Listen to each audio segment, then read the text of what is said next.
ان کے پاس گئے تھے کہ آپ میرے جلسے میں بھی جائیں، تو قائد اعظم نے کہا تھا کہ تم پہ آتے ہو تو میں تمہارے پاس چلتا ہوں. تو انہوں نے کہا جی دیکھیں جی میرا تو یہاں ہندو بھی. تو قائد اعظم نے کہا تھا کہ میں نے اپنے بال دھوپ میں سفید نہیں کیے، جو ہے مسلمانوں کو برداشت نہیں کریں گے.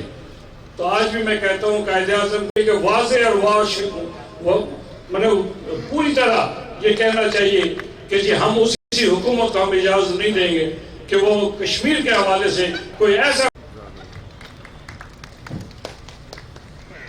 بہت شکریہ جناب شاہ غلام قادر صاحب جو کہ نہ صرف سابق اسپیکر ہیں کہ وہ آئے اور مختصر الفاظ میں آپ سے مخاطب ہوں. اعوذ باللہ من الشیطان الرجیم بسم اللہ الرحمن الرحیم یا مقابل حرمت کا ذوالجلال والاکرام صدق اللہ العظیم. چیئرمین حسن اقبال صاحب، طارق فضل صاحب، شاہ غلام قادر صاحب، مشتاق منہا صاحب، باقی میرے دوست احباب بہن بھائی بیٹے بیٹیاں بیٹھے ہیں، السلام علیکم. انسان اگر بقا چاہے تو وہ اپنے عمل کی صورت میں دنیا میں بھی قیامت تک جس چیز پر سب سے زیادہ زور دینا ہے، سید علی شاہ گیلانی صاحب کا جب ہم ذکر کرتے ہیں سراپا عمل ہے.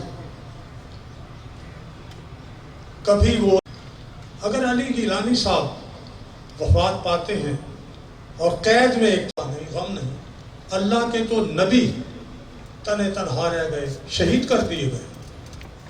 اصحاب الاخدود کا ذکر ہے قرآن پاک میں کہ وہ سید علی شاہ گیلانی کی صورت میں آپ کو ملے گی.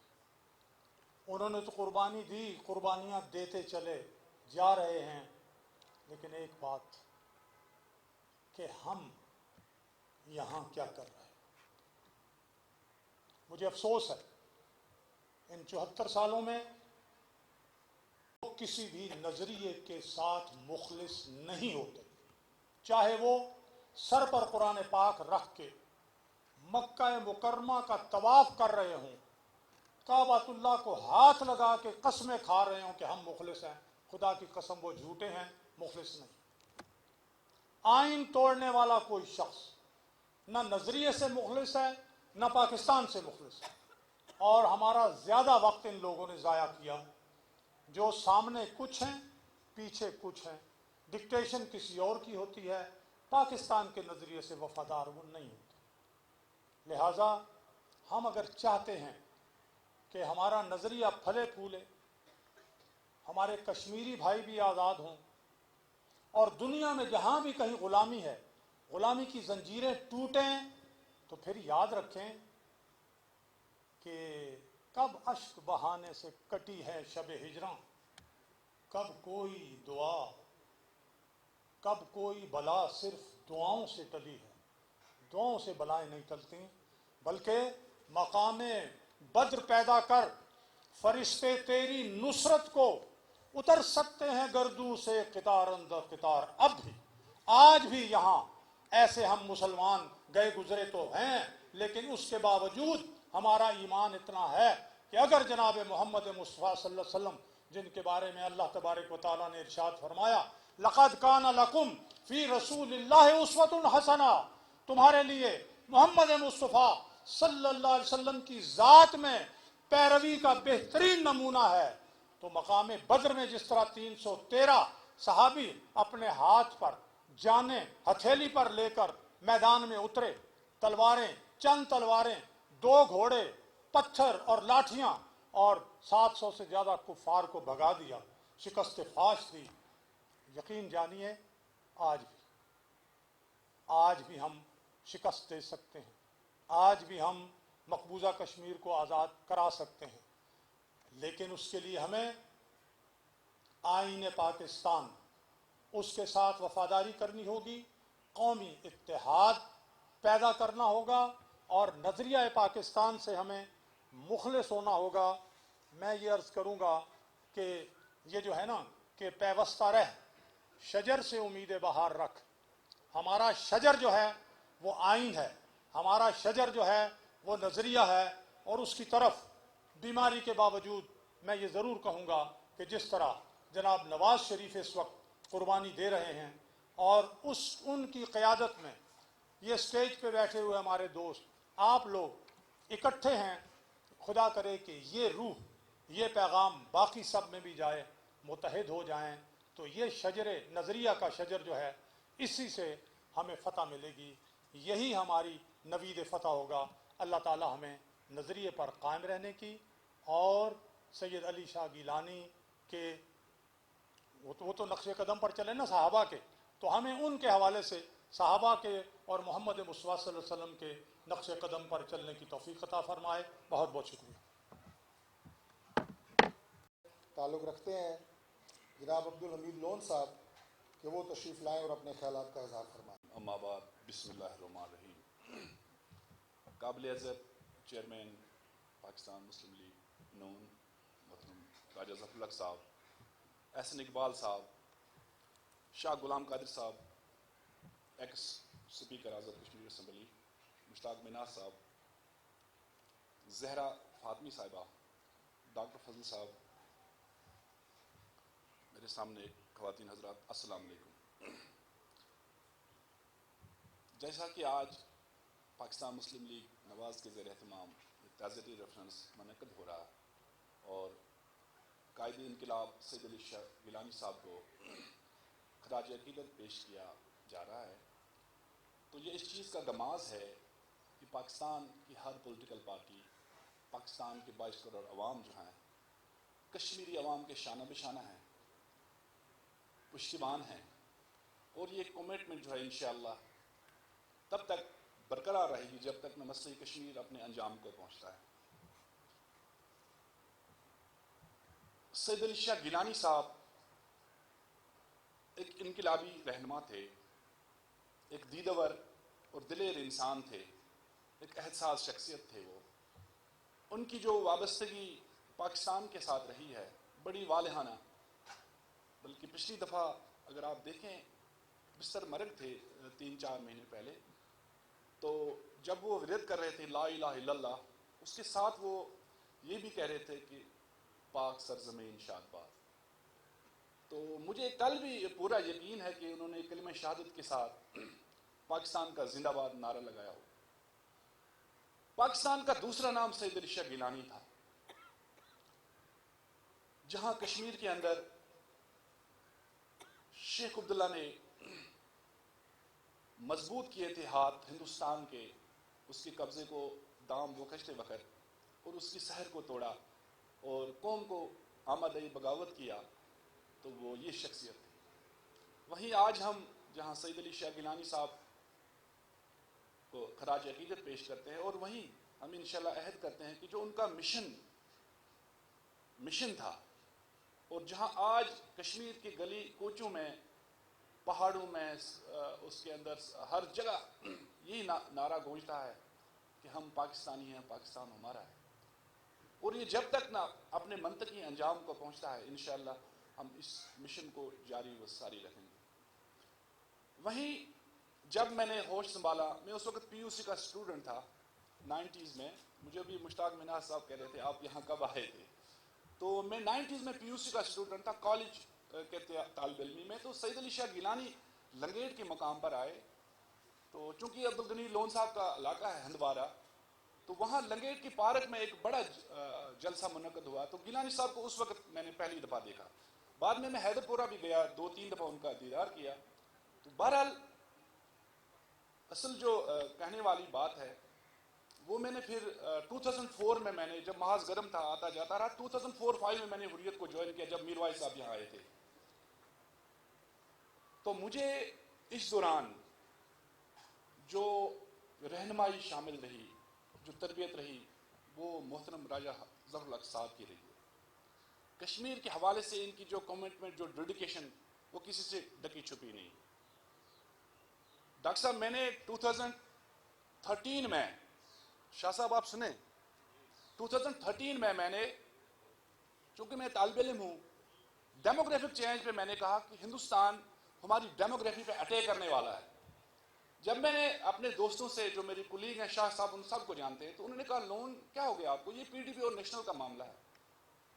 تو اس دوران میں نے راجہ صاحب سے جب رابطہ کیا تو انہوں نے کہا بالکل یہ بڑا حساس معاملہ ہے. اور شیخ تجم اسلام صاحب بھی چند دن پہلے اس دنیا فانی سے رحلت کر گئے ہیں. وہ بھی انسائکلوپیڈیا تھے، اسکالر تھے، انٹلیکچوئل تھے. اور ہم رائش صاحب کے پاس چلے گئے. تو پھر میں نے آل پارٹیز کانفرنس، اس وقت کشمیر ہاؤس کے اندر، اس وقت پرائم منسٹر چودھری مجید صاحب تھے، سردار یعقوب صاحب تھے، پوری پاکستان کی قیادت تھی. طلعت حسین تھے اس وقت، جنرل حمید گل اللہ تعالیٰ ان کو مغفرت کرے. 2 بندوں کے علاوہ کسی کو سمجھ نہیں آئی یہ ڈیموگرافک چینجز کیا ہے. ایک میرے استاد محترم راجہ ظفر الحق تھے، ایک شیخ صاحب تھے. بعد میں اس کی حساسیت کا پتہ چلا. جہاں پر اور بھی کوئی لوگ تھے انہوں نے کہا، حالانکہ رائش صاحب نے ایک سجیشن دی کہ ایک کمیٹی بنائے جو پارلیمنٹ میں ہم چلے جاتے ہیں، قرارداد دیتے ہیں ہم سینٹ کے اندر، جو سفارشات ہمیں دے، تجاویز دے، لیکن وہ کمیٹی نہیں بننے دی گئی. اچھا اس کے بعد جو حملہ ہوا، بعد میں احمد بلال صاحب نے کہا 50 کروڑ مجھے دے دو، میں وکیل ہائر کروں گا ICJ میں. تو بہرحال ہمیشہ صحیح رہنمائی رہی ہے. اس دوران پھر جب وہ انٹرنیشنل کانفرنس کی تو پہلی دفعہ ہم نے یہاں یورپین اور برٹش پارلیمنٹرین لائے. اس وقت پھر نون لنگ اور فارن آفس نے بھی، میرے خیال میں ینگ پارلیمنٹرینز تھے، رومینہ خورشید عالم اور شزا فاطمہ تھی، انہوں نے کہا ہم بھی کرنا چاہتے ہیں. نفیس زکریا تھے کہ ہمیں بھی. میں نے کہا بالکل یہ حاضر ہے، یہ گورے سارے. تو بہرحال یہ فارن آفس کا کام تھا. تو جہاں یورپ کے اندر، برطانیہ کے اندر لابی کریں ہم، امریکہ کے اندر، تو بہرحال یہ کہنے کا تھا کہ میں ہمیشہ ان کی رہنمائی میں رہوں. اور آج بھی جہاں پر بھی ہمیں مشکلات آتے ہیں تو ہم راجہ ظفر الحق صاحب کو یاد کرتے ہیں. تو اللہ تعالیٰ ان کو سلامت رکھے، صحت دے. وہیں دعا کریں آپ، چونکہ ہم لازم و ملزوم ہے. کشمیر پہ سیاست نہیں ہونی چاہیے. کشمیر سے ہٹ کر آپ باتیں کریں، کیونکہ ہمارے دلوں پہ چھریاں نہ چلائیں، ہمارے دل آزاری کوئی نہ کرے، چاہے وہ حکومتی ترجمان ہو یا اپوزیشن کوئی رہنما ہو. پلیز، کیونکہ سرحد پار جب میسیج چلا جاتا ہے تو ان کے حوصلے جو ہیں پست ہوتے ہیں. آپ نے ان کے حوصلے بلند کرنے. آج اگر آپ یہاں جمعہ ہیں یا کوئی اور بھی پاکستان کے اندر اس طرح کا سیمینار منعقد کرتے ہیں، تعزیت ریفرنس، تو آپ سب پازیٹیو میسیج دیں. وہ اب سب لوگ جو ہے آپ کی طرف دیکھ رہے ہیں. تو لہذا کشمیر اور ہم ایک ہیں، یہ ختم ہونے والا رشتہ ہے. اللہ تعالیٰ ہم سب کا حامی و ناصر ہو. اللہ تعالیٰ ہم سب کو آگے بڑھنے کی توفیق دے. اور کشمیر کے بغیر پاکستان نامکمل ہے. کشمیر کے بغیر پاکستان، کشمیر کے جو ہے ایک دوسرے کے لیے لازم و ملزوم ہے. تو لہٰذا ہماری جدوجہد، ہماری جو سٹرگل ہے، اپنی آزادی سے زیادہ پاکستان کی سالمیت کی جنگ ہے. تو وہیں ہم سب ایک ہیں. اور راجہ ظفر الحق سے بہتر مسئلہ کشمیر کو کوئی نہیں جانتا. آپ مجھے دکھا دیں کراچی سے لے کے خیبر تک، تو جس نے بھی کشمیر کے مسئلے کے حوالے سے رہنمائی لینی ہو وہ محترم راجہ ظفر الحق سے لے. ان سے بہتر میں کوئی رہنمائی نہیں فراہم کر سکتا. وہیں ہم اس دوران ایک اور صدمے سے جو ہے دوچار ہوئے. جب میں شیخ صاحب کی بات کر رہا تھا، کشمیر میڈیا سروس جو ہے ایگزیکٹو ڈائریکٹر تھے، وہ 2 دن پہلے وہ رحلت کر گئے. شروع سے ہی انہوں نے اپنی طالب علمی کے زمانے سے ہی تحریک آزادی میں اپنا حصہ ڈالا. جلائی وطن ہو گئے، انڈونیشیا میں تھے، پھر نیپال کے اندر. بہرحال وہ کل اس دنیا سے چلے گئے. اور شیخ صاحب کا اتنا کشمیر پہ کام تھا کہ جب پرائم منسٹر نواز شریف صاحب نے ڈوزیئر پیش کیا انٹونیو گوٹریس کو، میرے خیال میں انٹونیو گوٹریس سے، وہ شیخ صاحب کے ہاتھ پر ڈوزیئر تھا. تو ان کے دعا کے لیے بھی، ان کی مغفرت کے بھی دعا کریں. Thank you. وما علینا الا البلاغ المبین. بہت شکریہ جی، بہت شکریہ عبدالحمید لون صاحب. وہ اپنے قیمتی خیالات کا اظہار فرما رہے تھے.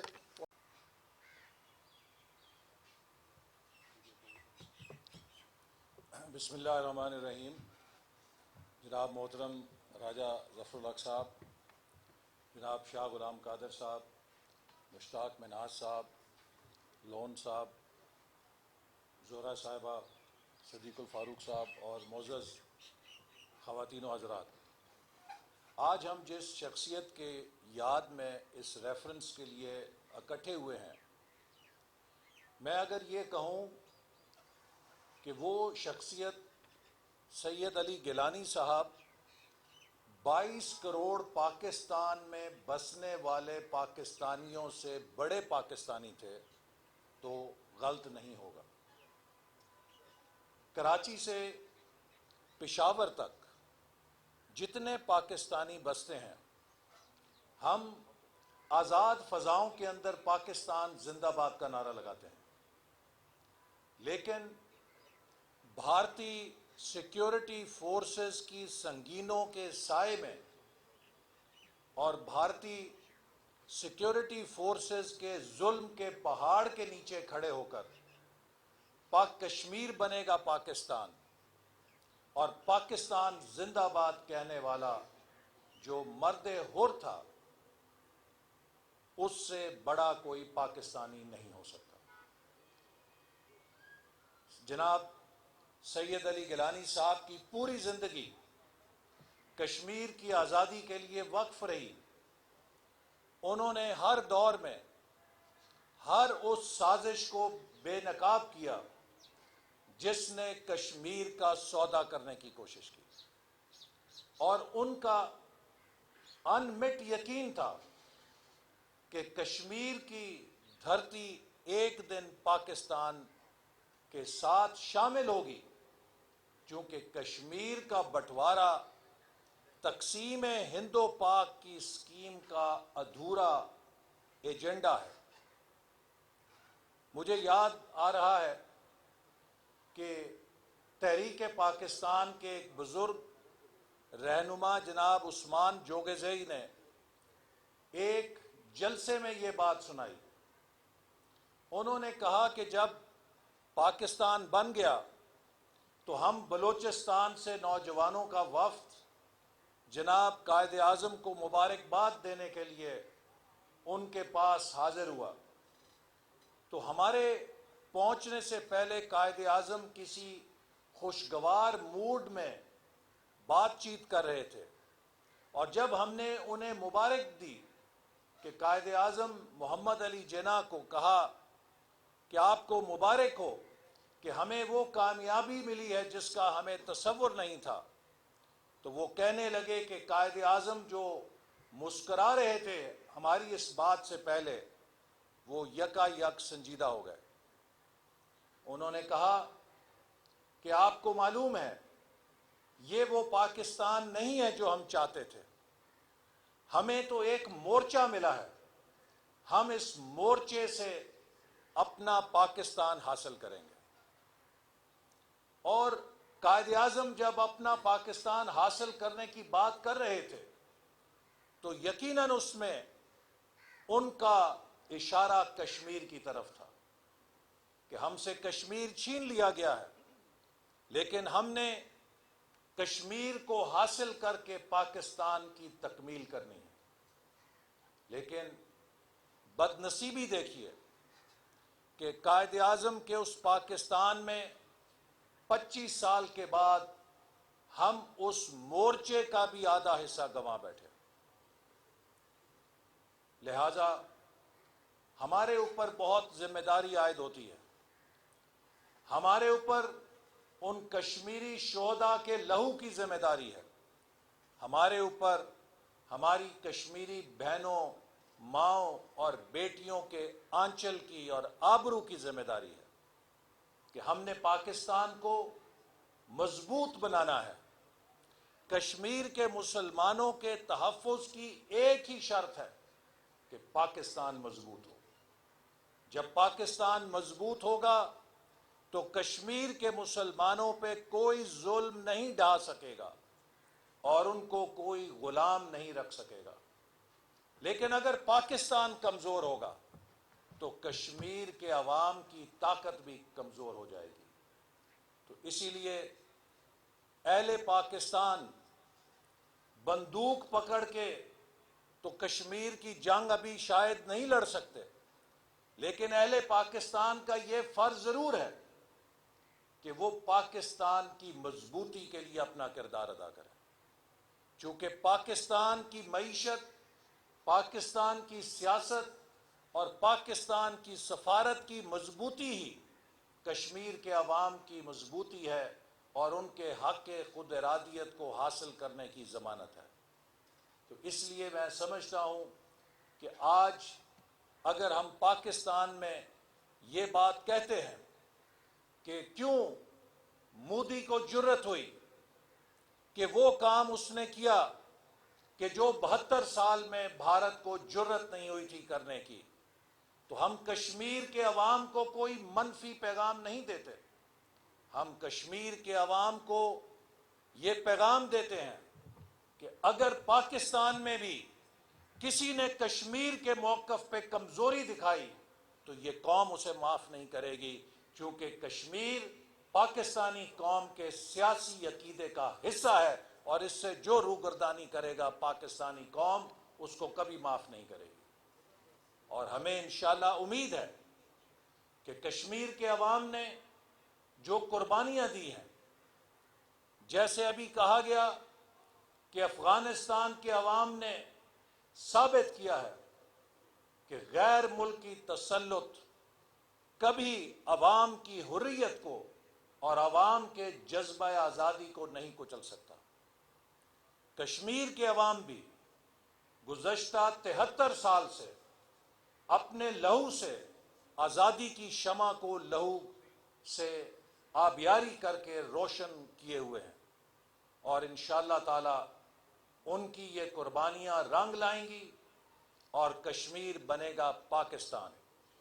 اور مسلم لیگ نون کا دو ٹوک واضح موقف ہے کہ ہم کشمیر کے کسی ایسے حل کو تسلیم نہیں کریں گے جس میں مقبوضہ جموں کشمیر کے عوام شریک نہیں ہوں گے.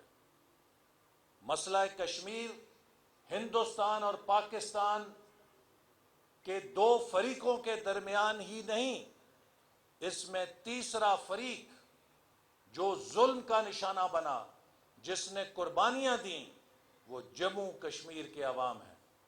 لہذا بین الاقوامی برادری کو بھی ہم پرزور طور پہ یہ کہنا چاہتے ہیں کہ اگر وہ اس خطے میں امن سے دلچسپی رکھتے ہیں تو انہیں اپنے جمہوریت پسند ہونے کا ثبوت دینا ہوگا. یہ نہیں ہو سکتا کہ آپ ساؤتھ سوڈان کے اندر تو جمہوریت کے نام پہ پلیبیسائٹ کرا دیں، آپ انڈونیشیا کے اندر پلیبیسائٹ کرا کے وہاں پہ آزادی دلوا دیں، لیکن جب کشمیر کی بات آئے تو کشمیر کے مسلمانوں کے حق خود ارادیت کو آپ غیر ضروری قرار دے کے چشم پوشی کریں. اگر آپ جمہوری ممالک ہیں تو آپ کا فرض ہے کہ آپ مقبوضہ جموں کشمیر کے عوام کو بھی ووٹ کا حق دیں. یہ ووٹ کا حق آج 21ویں صدی میں ہر شخص، ہر فرد اور ہر قوم کا بنیادی حق ہے، اور اسے اگر کسی سے چھینا جائے گا تو وہ پھر اپنی آواز بلند کرنے کے لیے اور اپنی حق کو حاصل کرنے کے لیے جد و جہد کرنے کا حق رکھتا ہے. میں امید کرتا ہوں کہ اللہ تعالیٰ جناب سید علی گیلانی صاحب کو اعلیٰ درجات دیں گے. وہ جموں کشمیر کے ہی ہیرو نہیں ہیں، وہ پورے پاکستانی قوم کے ہیرو ہیں.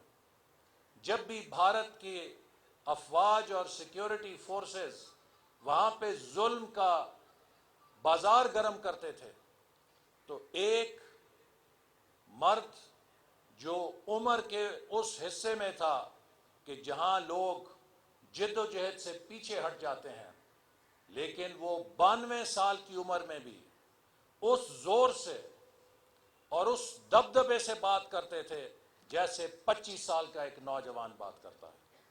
اور یہ طاقت ان کی نظریے کی طاقت تھی، ان کی اپنی قوم اور اپنے لوگوں کے ساتھ کمٹمنٹ کی طاقت تھی، جو تاریخ کبھی نہیں بھلا سکے گی.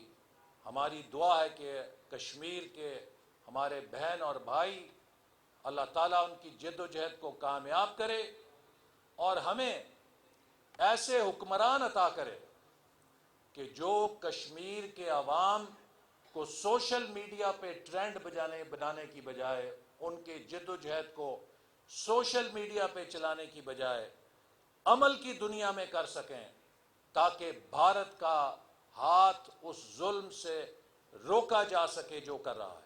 اور میں یہ بات دکھ کے ساتھ کہتا ہوں کہ اسرائیل نے مقبوضہ فلسطین پر جنگ کی، لیکن اسے جرت نہیں ہوئی کہ فلسطین کے اندر انفارمیشن بلیک آؤٹ کر سکے، سینسرشپ لگا سکے، اور فلسطین کے اندر سے نکلنے والی وہ خبریں اور وہ امیجز وہ اتنے طاقتور تھے کہ اس سے جو بین الاقوامی سطح پہ رائے بنی، اس نے اسرائیل کو جنگ بندی پہ مجبور کر دیا۔ تو کیا وجہ ہے کہ آج 2 سال سے زیادہ عرصہ گزر گیا ہے اور کشمیر کے اندر انفارمیشن بلیک آؤٹ ختم نہیں ہو سکا؟ میں سمجھتا ہوں کہ اس کی ذمہ داری ہمارے موجودہ حکمرانوں پر ہے کہ وہ اتنا زوردار مقدمہ پیش کریں، انسانی حقوق کی تنظیموں کو ہلا دیتے کہ کس طرح آج کے دور میں یہ ممکن ہے کہ انفارمیشن بلیک آؤٹ کے ذریعے آپ ظلم کی خبروں کو دبا دیں۔ لیکن جب آپ اپنے ملک کے اندر بھی میڈیا اتھارٹی بنانے کی بات کریں گے تو آپ پھر کشمیر کے اندر آزادی میڈیا اور آزادی رائے کی بات کیسے کر سکیں گے؟ یہ تضاد ہے۔ تو اس لیے حکمرانوں کو ہوش کے ناخن لینے چاہیے، اپنے ملک میں بھی میڈیا پہ قدغن لگانے کا خیال چھوڑ دیں اور پوری دنیا میں سفارتی مہم چلائیں جس سے کشمیر کے اندر سے جو انفارمیشن بلیک آؤٹ ہے، جو سینسرشپ ہے، اس کا خاتمہ ہو۔ پوری دنیا سے وفود کو مقبوضہ کشمیر بھیجا جائے، امریکہ کی کانگریس کے وفد کو مجبور کیا جائے کہ وہ جا کے دیکھے کیا حالت زار ہے، برطانیہ کے ممبران پارلیمنٹ کو مجبور کیا جائے کہ وہ جا کے حال دیکھیں، یورپین یونین کی ممبر پارلیمنٹس کو مجبور کیا جائے کہ وہ مقبوضہ کشمیر کے حالات دیکھیں کہ وہاں پر کیا ہو رہا ہے۔ جرمنی، فرانس اور سیکیورٹی کاؤنسل کے ممبر تمام ممالک جو ہیں ان کے اراکین پارلیمنٹ کو مجبور کیا جائے کہ وہ اپنے وفود لے کر جائیں اور مقبوضہ کشمیر میں دیکھیں کہ وہاں کے لوگوں کی کیا حالت زار ہے۔ یہ کام بھی اگر نہیں ہو سکتا تو ہم اور کیا کر سکتے ہیں؟ میں سمجھتا ہوں کہ جو ہو گیا سو ہو گیا، اب بھی حکومت کو ہوش کے ناخن لینے چاہیے اور کشمیر کے عوام کی آواز کو دنیا میں پھیلانے کے لیے اپنا کردار ادا کرنا چاہیے جس کی کشمیر کے عوام توقع کرتے ہیں۔ لیکن حکومت جو بھی کرے، میں جناب لون صاحب کے ذریعے کشمیر کے عوام کو یقین دلانا چاہتا ہوں کہ پاکستان کے 22 کروڑ عوام اور پاکستان کی تمام اپوزیشن جماعتیں کسی بھی سیاسی اختلاف کے پیش نظر اپنی کشمیر سے کمٹمنٹ میں کوئی کمی نہیں لا سکتے، اور جہاں بھی کشمیر کی مفاد کی بات ہوگی ہم حکومت کے ساتھ بھی ایک چٹان بن کے کھڑے ہو کے پورے پاکستانی قوم کے اتحاد کا ثبوت دیں گے کہ کشمیر کے اوپر پاکستان کے اندر کسی قسم کی کوئی تقسیم نہیں ہے۔ پاکستان زندہ باد، جموں کشمیر کے عوام پائندہ آباد، جناب سید علی گیلانی پائندہ آباد۔ ان کی تمام مرکزی قیادت آج اس تقریب کو انہوں نے رونق بخشی۔ تو میں السلام علی خاتم النبی، میرے انتہائی قابل احترام بھائیوں اور بہنوں، میں شکر گزار ہوں اسلام آباد پاکستان مسلم لیگ نواز کا کہ انہوں نے ایک ایسی شخصیت کے دنیا سے چلے جانے پر تعزیتی ریفرنس اور دعا کی محفل منعقد کی ہے جو ان کا حق بنتا تھا اور ہمارا فرض بنتا تھا۔ میرے ان کے ساتھ تعلق کو کوئی تقریباً 20 سے 21 سال ہوئے ہیں، اور وہ اکثر و بیشتر جب پاکستان کے حالات یہاں کی جو بعض دفعہ قیادت کی طرف سے جو بات کوئی ایسی ہوتی تھی جس کے ان کو ذہنی طور پر تکلیف ہوتی تھی تو وہ مجھے ٹیلی فون کرتے تھے، اور ان کے ٹیلی فون کے نمبر سے پہلے کوڈ انڈیا کا 91 جب میں دیکھتا تھا تو مجھے یہ پتہ چلتا تھا کہ یہ گیلانی صاحب کی طرف سے کال ہے۔ دو تین چیزیں جنہوں نے ان کو تکلیف پہنچائی تھی وہ میں آج وہ ڈاکومنٹ ساتھ لایا ہوں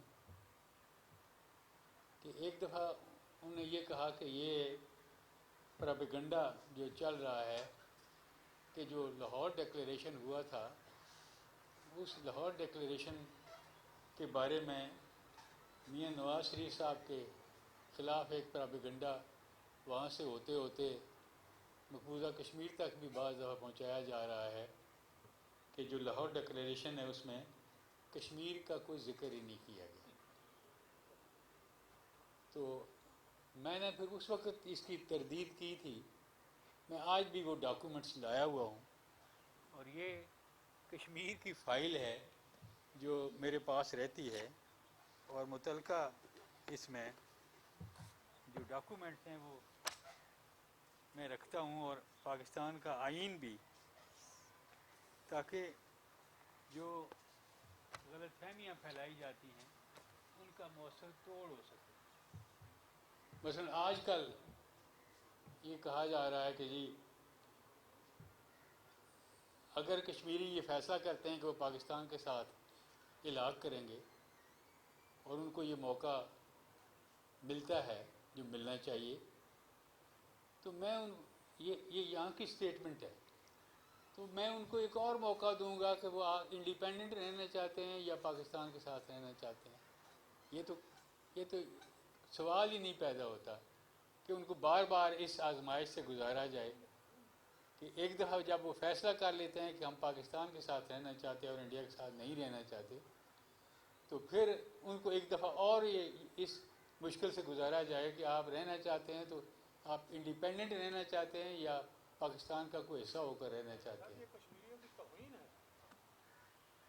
یہ آرٹیکل 257 ہے پاکستان کے آئین کا، اور میرے خیال میں ان کو اس کی سمجھ نہیں آئی ہے، جس نے ان کو بتایا اس نے پوری طرح بتایا نہیں ہے۔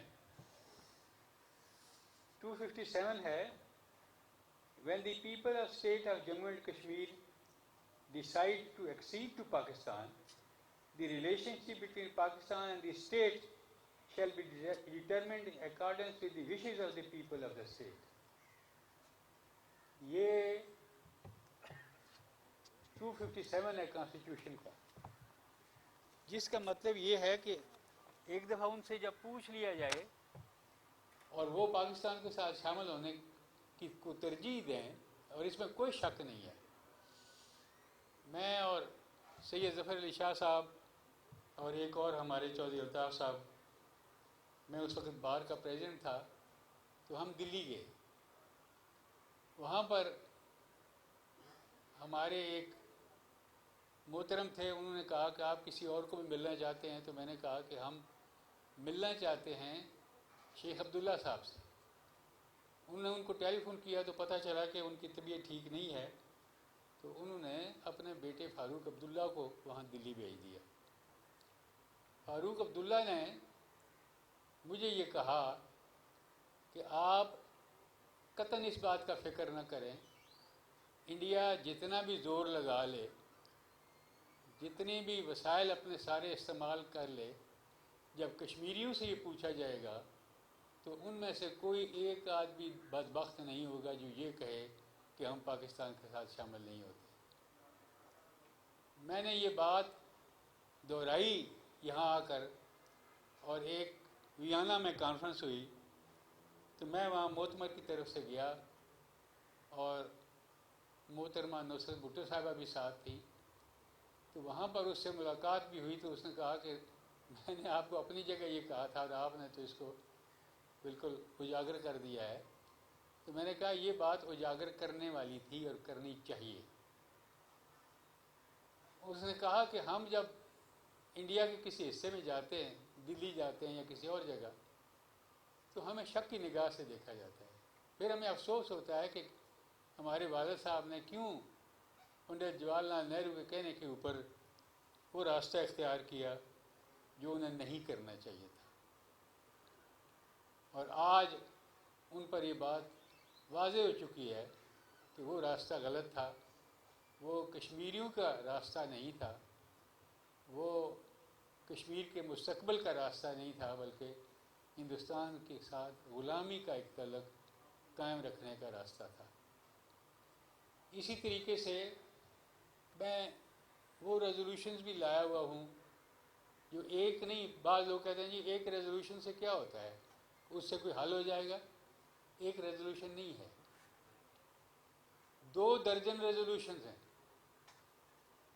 سیکیورٹی کونسل کی، اور ہر ریزولوشن کے ساتھ لکھا ہوتا ہے کہ جب یہ ریزولوشن پیش کی گئی تو سیکیورٹی کونسل کے نے کتنے ارکان نے اس کے حق میں ووٹ دیا اور کتنے نے ایبسٹین کیا. یعنی اس میں نہ حق میں نہ مخالف کسی طرف ووٹ نہیں ڈالا. اور اس میں کبھی روس ہوتا ہے، آپ دیکھیں ساری وہ موجود ہیں، اور میری خواہش ہوگی کہ میں اس کی ایک کاپی کروا کر مسلم لیگ کے ہیڈ کوارٹر میں بھی رکھ دوں تاکہ کوئی اگر دیکھنا چاہے یا اس کی کاپیاں لینا چاہے تو اسے بتاؤ. آج تک کوئی ایک ریزولوشن نہیں ہے ان 2 درجن ریزولوشنز میں جس میں انڈیا نے بھی مخالفت کی ہو. پاکستان نے تو کی ہے حق میں، لیکن انڈیا نے بھی کبھی مخالفت نہیں کی. بالاتفاق یہ ریزولوشن پاس ہوئی ہے، اور اس میں امریکہ بھی ہوتا تھا، فرانس بھی ہوتا تھا، برطانیہ ہوتا تھا. یہ جو پرماننٹ ممبر ہیں وہ ہوتے تھے. آج کل تو اللہ کی مہربانی سے بعد میں چین بھی شامل ہو گیا ان میں، اور اس نے بڑی مدد کی ہے اس مسئلے کو وہاں اجاگر کرنے میں. ہم ان کے شکر گزار ہیں، اور انہوں نے دوستی کا حق نبھایا ہے اور ایک اصول کو سامنے رکھا ہے. تو اس لحاظ سے آپ دیکھیں کہ ایک ریزولوشن ایسی نہیں ہے جس کی مخالفت انڈیا نے بھی کی ہو. اور اگر مہاراجا نے کوئی ان کے ساتھ کوئی ان کے حق میں، انڈیا کے حق میں کوئی اگر دستاویز دستخط کیے ہوتے، جو میں کہتا ہوں کوئی اویلیبل نہیں ہے وہ، لیکن اگر کیے ہوتے تو انڈیا ہم کہہ سکتا تھا وہاں کہ یہ تو مہاراجا کہہ چکا ہے کہ ہم ہندوستان کے ساتھ شامل ہوتے ہیں. لیکن کبھی انڈیا نے منہ بھی نہیں کھولا اور یہ بھی نہیں کہا کہ یہ ریزولوشن اس طرح نہیں، اس طرح تھا. پھر اس کے بعد کیا جواز رہ جاتا ہے. لیکن ہماری طرف سے جب پریشانی ہوتی تھی غلط کوئی کسی معاملے میں، مثال کے طور پر جب ایک اجلاس ہوا اور UAE میں، اور وہاں پر انڈیا کے وزیر خارجہ کو بلوا لیا گیا، تو ہماری طرف سے یہ موقف اختیار کیا گیا کہ یہ ان کا ذاتی معاملہ ہے، ہمیں پوچھ لینا چاہیے تھا. اگر نہیں پوچھا ہم شامل ہی نہیں ہوتے. جب موقع آتا ہے تو وہاں جانا چاہیے تھا اور کہنا چاہیے تھا کہ یہ ہمیں منظور نہیں ہے کہ آپ انڈیا کو بلاتے ہیں اور بغیر ہمارے پوچھے، کیونکہ پاکستان فاؤنڈر ممبر ہے OIC کا، اور اس کی مرضی کے بغیر تو کوئی بلوایا نہیں کسی کو جا سکتا. لیکن اس وقت یہ موقف اختیار نہیں کیا گیا اور یہاں بیٹھے رہے، اور اس کے بعد ان سے وہ سنبھل نہیں سکا. اور اس کے بعد بھی آج تک جو پالیسی چل رہی ہے وہ کشمیر کے حل کے لیے نہیں ہے، بلکہ وہ اپنے یہاں کی جو محدود سی سوچ ہے تو اس حد تک ہی معاملات قائم رہتے ہیں. لیکن میں داد دوں گا کشمیریوں کو کہ وہ فریق، یہ نہیں کہ وہ بھی فریق ہے، بلکہ وہ فریق اول ہیں. یہ کوئی زمین کا جھگڑا تو نہیں ہے نا کہ انڈیا پاکستان آپس میں طے کریں گے، بلکہ یہ تو انسانوں کے حقوق کا تعلق ہے، اور وہ کشمیری ہے، اور جن کو یہ موقع دیا گیا ہے کہ وہ فیصلہ وہی کریں گے، اور وہ فیصلہ انڈیا کو اور پاکستان دونوں کو منظور کرنا پڑے گا. اور وہ 1956 میں پاکستان گیا تھا جب پنڈت جواہر لال نہرو اور شیخ عبداللہ کی آپس میں میٹنگ ہوئی تو شیخ عبداللہ کو یہ کہنا پڑا کہ آپ ہمارے ساتھ کیا کرنا چاہتے ہیں. انہوں نے کہا کہ ہماری خواہش یہ ہے کہ آپ وہاں جائیں, آپ محنت کر کے کشمیر کی اسمبلی کا الیکشن اپنے حق میں کروائیں. اور یہ 1956 کی بات ہے, اور وہاں پر اس اسمبلی سے جو نئی اسمبلی منتخب ہو اس سے ریزولوشن پاس کروائیں کہ ہم انڈیا کے ساتھ ملنا چاہتے ہیں. اس وقت پھر پاکستان گیا تھا اور یہ پھر جنوری 57 میں فیصلہ ہوا کہ ساری جو ریزولوشنز ہیں وہ بالاتفاق ہیں اس بات میں کہ ایک نیوٹرل ایڈمنسٹریشن کے تحت, یہ الفاظ ہیں, نیوٹرل ایڈمنسٹریشن کے تحت وہاں کے لوگوں سے پوچھا جائے, کشمیر کے لوگوں کو ٹکڑے ٹکڑے کر کے نہیں کہ کبھی آپ ایک حصے سے پوچھیں کبھی دوسرے حصے سے پوچھیں, سب کو اکٹھا ہی موقع دیا جائے کہ وہ فیصلہ کریں کہ آپ کس طرف جانا چاہتے ہیں, اور جو فیصلہ وہ کریں اسے سب کو منظور کرنا چاہیے. تو اس سلسلے میں پھر جب یہ سارا پچھلا جتنی بھی ریزولوشن تھیں ان کو دوبارہ اعادہ اس کا کیا گیا, اور پھر یہ آخر میں یہی طے ہوا کہ یہ فیصلہ یہ نہیں ہوگا کہ کبھی آپ گلگت بلتستان کو کہہ دیں کہ جی ہم آپ کو صوبہ بناتے ہیں اور باقی کشمیر کے حصے کو پتہ ہی نہ ہو, نہ ان سے پوچھا جائے. پھر آپ اپنے کبھی موقع آئے, اللہ کرے اور ضرور آئے گا, کہ مقبوضہ کشمیر سے پوچھا جائے. لیکن جب انہوں نے یہ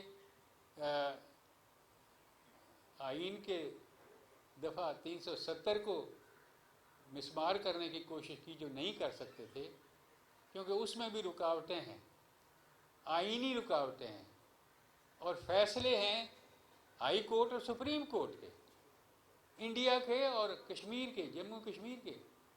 انہوں نے کہا کہ ایسا انڈیا کی گورنمنٹ اگر کرنا بھی چاہے تو نہیں کر سکتی, یہ ان کے بس میں ہی نہیں ہے. تو اس صورت میں جو ایک محفوظ ترین راستہ ہے وہ آئین کا راستہ ہے جس کے ذریعے سے یہ مسئلہ حل ہو سکتا ہے. تو ہم یہ سمجھتے ہیں کہ یہ ہمارا فرض بھی ہے کہ ہم اس میں جو واضح چیزیں ہیں ان کو سامنے لائیں. اب میں لاہور ڈکلیریشن کی کاپی بھی لایا ہوا ہوں. لاہور ڈکلیریشن میں 4 دفعہ یہ لکھا گیا ہے, کشمیر کا ایشو بھی اس میں مینشنڈ ہے, یو این کی ریزولوشنز مینشنڈ ہیں. تو وہ کس طرح کہتے ہیں جی کہ میاں صاحب نے جو لاہور ڈکلیریشن کیا اس میں کشمیر کا ذکر ہی نہیں تھا؟ یہ غلط بیانی ہے. ہمارے اندر کے بعض لوگ ایسے پیدا ہو جاتے ہیں جو کہ غلط فہمیاں پھیلاتے ہیں, جو بڑی غلط بات ہے, کہ اپنے ہی پاؤں پر کلاڑی مارنے کی کوشش کرتے ہیں, یہ نہیں دیکھتے کہ اس کے نتائج کیا ہوں گے. تو جب اس قسم کے معاملات ہوتے تھے تو میں دیکھتا تھا کہ پھر مرحوم سید علی گیلانی صاحب کا ٹیلی فون, اور مجھے وہ کہتے تھے آپ اور بات کریں, آپ مزید بات کریں, آپ بات کرتے ہیں تو میرا دل ٹھنڈا ہوتا ہے. اور وہ جب میں کہوں کہ جی میری بات پوری ہو گئی تو کہنے لگا نہیں ریاض صاحب آپ محتاط ہو گئے ہیں, اب جب ہم کھل کر بات کرتے ہیں تو آپ کیوں نہیں کرتے؟ میں یہ سمجھتا تھا کہ ان پر کوئی اور افتاد نہ پڑے اس عمر میں, اس پریشانی جو پہلے بھی ہے. لیکن وہ بہت دلیر انسان تھے. یہ تو جب وقت آیا تو انہوں نے اپنا موقف نہیں بدلا, انہوں نے اپنا راستہ نہیں بدلا, اپنی ٹون نہیں بدلی, اور آپ دیکھتے ہیں کہ آخری وقت تک ہم پاکستانی ہیں اور پاکستان ہمارا ہے, یہ آواز لگاتے لگاتے ان کی روح جو ہے وہ قفس عنصری سے پرواز کر گئی. اتنا بڑا جری, بہادر, دلیر, بااصول انسان کون ہو سکتا ہے؟ لیکن میں یقین سے کہہ سکتا ہوں کہ انشاءاللہ تعالی یہ جذبہ قائم رہے گا. اور جیسے میرے بھائی احسن اقبال صاحب نے فرمایا کہ پاکستان کے اندر اختلافات تو بہت ہیں, لیکن ایک مسئلہ جس کے اوپر کوئی اختلاف نہیں ہے وہ مسئلہ کشمیر ہے. لیکن بسا اوقات حکومت کی طرف سے ایسی غلطیاں سرزد ہو جاتی ہیں کہ پھر انسان فکر میں پڑ جاتا ہے کہ یہ راستہ کسی نے بدلوا دیا ہے یا بدل گیا ہے یا کیا ہو گیا ہے. تو اس وقت دکھ ہوتا ہے، لیکن پاکستان کے عوام ایک سرے سے لے کر دوسرے سرے تک تمام لوگ یکسو ہیں، اور ان کا اس پر ایمان ہے کہ کشمیر انشاءاللہ تعالیٰ بنے گا پاکستان. اور اس وقت ہم ایسی کیفیت میں ہوں گے کہ سید علی گیلانی صاحب کی وہاں لحد پر قبر اوپر جا کر ہم ان کے لیے فاتحہ پڑھ سکیں. اور جو اور شہداء ہیں وانی صاحب وغیرہ، وہ ان کی بھی میں سمجھتا ہوں بڑی قربانیاں ہیں، اور یہ کوئی آج کی نہیں ہے. آپ نے دیکھا ہوگا کہ جموں کے اندر ایسا ظلم بھی ہوا کہ اذان دینے پر پابندی تھی، اور اذان دیتے دیتے 25 آدمی اذان مکمل کر سکے اور 25 کے 25 شہید ہو گئے. تو یہ کیفیت میں سمجھتا ہوں کہ دنیا میں بہت ملکوں نے قربانیاں دی گئی ہیں اپنی آزادی کے لیے، لیکن جو قربانیاں کشمیریوں نے دی ہیں اس لیول کی قربانیاں کسی اور ملک نے نہیں دی. اللہ تعالیٰ ہمیں توفیق عطا فرمائے، ہمیں جرأت اور ہمت دے کہ ہم ان کے ساتھ اپنا مقصد حاصل کرنے تک کشمیریوں کے ساتھ کھڑے رہیں، اور صرف کھڑے ہی نہ رہیں، ان کی جد و جہد میں شریک بھی ہوں. وما علینا الا البلاغ المبین. صراط الذین انعمت علیہم غیر المغضوب علیہم ولا الضالین آمین. بسم اللہ الرحمن الرحیم. قل هو اللہ احد اللہ الصمد لم یلد ولم یولد ولم یکن له کفوا احد. اللهم صل علی محمد وعلی آل محمد كما صلیت علی ابراہیم وعلی آل ابراہیم انک حمید مجید. الہ العالمین، اس کلام پاک کا ثواب سیدنا آدم علیہ السلام سے لے کے جناب محمد مصطفیٰ احمد مجتبیٰ صلی اللہ علیہ وسلم تک تمام انبیاء کرام علیہ السلام کی پاک مبارک معطر ارواح پر بھیج، ان کے خلفاء راشدین علیہ بیت اطہار صحابہ کی روحوں پر اس کا ثواب دے. یا اللہ تمام شہداء سید علی گیلانی صاحب کی روح پر بھی اس کا ثواب دے. یا اللہ ہم جتنے یہاں بیٹھے ہیں، ہمارے جتنے عزیز و اقارب وفات پا گئے ہیں، یا اللہ اس کو سفارش کے طور پر قبول فرماتے ہوئے انہیں بھی معاف فرما. سید علی گیلانی کی قبر کو بھی یا اللہ جنت کے باغوں میں سے ایک باغ بنا. یا اللہ وہ جس مشن کے لیے وہ ساری عمر جدوجہد کرتے رہے ہیں، یا اللہ اس مشن کے لیے ہمیں بھی کام کرنے کی توفیق دے اور اس میں کامیابی عطا فرما. خداوند قدوس اس قوم کو لڑتے ہوئے، کشمیری قوم کو لڑتے ہوئے تقریباً 1 صدی ہو گئی ہے. خداوندہ تو اپنا خصوصی کرم فرما، خصوصی رحم فرما اور اس مشن میں ہمیں کامیاب کر. یا اللہ ہم سب کے گھروں میں خیر و برکت عطا فرما، ہم سب کی عمر و رزق میں برکت عطا فرما.